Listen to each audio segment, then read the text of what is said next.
अपने अपने टोल में सभी ब्रजवासी कहने लगे, पूजा करने के लिए भोग की सारी खाद्य सामग्री लेकर इंद्र के आश्रय में चलो। शरद की अमावस्या थी। दीप मालिका का त्योहार आ गया था। गोपों के मन में आनंद था। वे अत्यधिक उत्साह से मतवाले होकर झूम फिर रहे थे। हर घर की दीवारों पर हाथों के छापे मार दिए गए थे। घर घर में मंगलाचार होने लगा। उस समय नंदलाल 7 वर्ष के थे और नंद के द्वार पर खेल रहे थे। नंद और उपनंद बैठे हुए थे। वृषभानु भी बुला लिए गए थे। वहां सुरपति की पूजा पर चर्चा चल रही थी। उसी समय यह बात जानकर गोविंद वहां आ गए। वे बार बार विनती करके पूछने लगे, बाबा हमें भी तो बताओ, क्या बात है? घर घर में उत्सव हो रहे हैं, वह किस देवता के लिए हैं? नंद ने कहा, श्याम, तुम्हारे कुशल मंगल के लिए हमने एक मंत्र विचारा है। घट रस भोजन सजाकर सुरपति इंद्र को भोग लगाया जाए। वह वर्ष का महत्वपूर्ण दिन है और महामहोत्सव होगा। फिर इन्होंने पुचकार कर कहा, दामोदर, अब जाकर सो जाओ। श्री कृष्ण ने सब गोपों को बुलाया।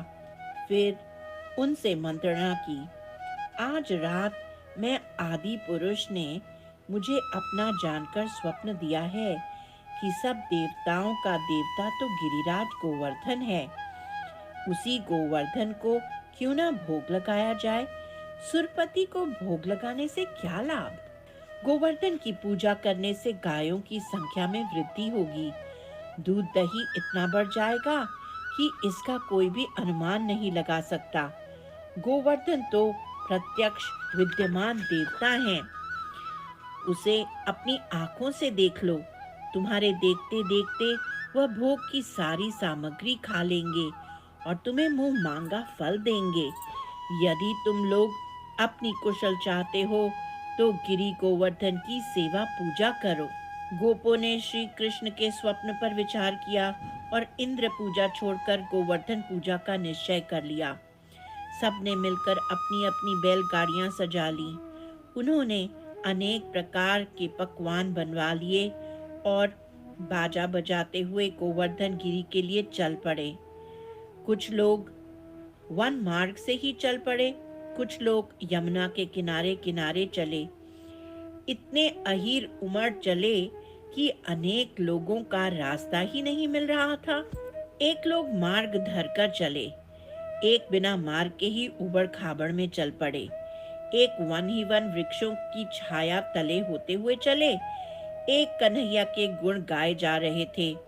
वे इतनी संख्या में उमड़ पड़े थे कि समा नहीं रहे थे। गोपों का समुद्र सा उमड़ आया था। गोवर्धन गिरी उसमें मंदराचल सा था। सारी गोपियां इस समुद्र मंथन से निकलने वाले रत्न थीं और कन्हैया ही इस समुद्र का मंथन करने वाले थे। ब्रज के 84 कोस में गोपों के डेरे पड़ गए। आज 54 कोस की लंबाई में ब्रजवासियों का यहाँ वास हो गया। सांवले घनश्याम इन सब के मणि थे। वे सभी के बीच दिखाई पड़ रहे थे। इस कौतुक को देखने के लिए देवलोग अपने लोक को भुला कर आ गए और वह कौतुक देखते देखते अपने को ही भूल गए। गोपों ने अपने पुरोहित ब्राह्मण को बुला लिया और यज्ञ का आरंभ कर दिया। उन्होंने सुरपति की पूजा समाप्त कर दी और गोवर्धन को सबसे बड़ा देवता बना दिया। श्री कृष्ण ने कहा, आज दीपावली है, सब मिलकर गोवर्धन देव की पूजा करेंगे। भले ही तुम्हें विश्वास न हो, पर तुम्हारे देखते देखते ही वह सारा भोग खा जाएंगे। पहले दूध दही चढ़ाया गया, फिर गंगा जल। कन्हैया के मत पर विचार कर सबने गोवर्धन को सबसे बड़ा देवता माना। जितने बड़े गिरिराज गोवर्धन हैं, उतना ही बड़ा अन्न का पहाड़ अन्नकूट बना दिया गया। मग्न होकर सभी छोटे बड़े नर नारी गोवर्धन की पूजा करने लगे। जहां तहां उज्जवल उज्जवल दही रखा हुआ था। इसकी उज्ज्वलता का क्या वर्णन किया जाए। गोवर्धन का शिखर उज्जवल भात का समुद्र सा दिखने लगा और पर्वत का शरीर उसमें छिप गया। चारों ओर चक्र रख दिए गए जो उपमा चंद्रमा को छिपा लेने लगी। ठौर ठौर पर यज्ञ की वेदी बना दी गई और अनेक प्रकार से विधि विधान पूर्वक पूजा होने लगी। उस समय गोवर्धन ऐसे लग रहे थे जैसे दिव्य रत्नों से जड़ी हुई कोई स्वर्णपुरी हो। इस देवता की सब प्रकार के खाद्य पदार्थ भोग में चढ़ाए गए।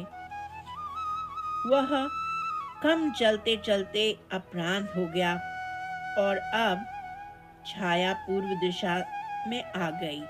बदरौला वृषभानु को दही मतने वाली एक वृद्धा ग्वालिन थी। वह एक पूजा के शामिल होने के लिए नहीं जा सकी। उसने बरसाना में ही गोवर्धन के नाम भोग लगा दिया था। उसकी भक्ति की से प्रसन्न होकर गिरिराज ने हाथ बहुत बड़ा करके उसकी भोग सामग्री स्वीकार कर ली। गोवर्धन ने 1000 भुजाएं बनाकर सारा चढ़ाया हुआ भोजन खा लिया। वह नख से लेकर शिखा तक एकदम कन्हैया के समान जान पड़ रहा था।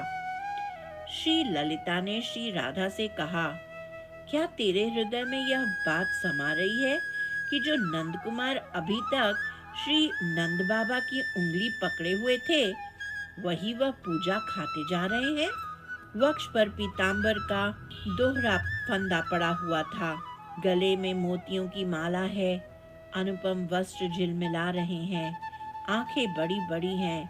गिरिराज ने श्याम सुंदर की शोभा एवं आभूषण धारण कर लिए हैं और श्याम सुंदर ने गिरिराज के।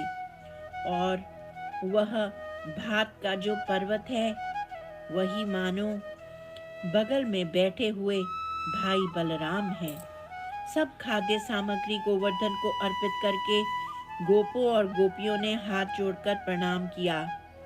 उन लोगों ने अगणित स्वादिष्ट वस्तुएं गिरिराज को अर्पित की थीं। मैं सूर इनका अपनी थोड़ी बुद्धि से क्या वर्णन करूं। इस प्रकार गोवर्धन की पूजा करके सबने कन्हैया से यह सब कहा और श्याम ने सूर से कहा, यह सरस लीला तुम बना दो, छंदबद्ध कर दो। गिरिराज धरन की जय। गिरी गोवर्धन की जय।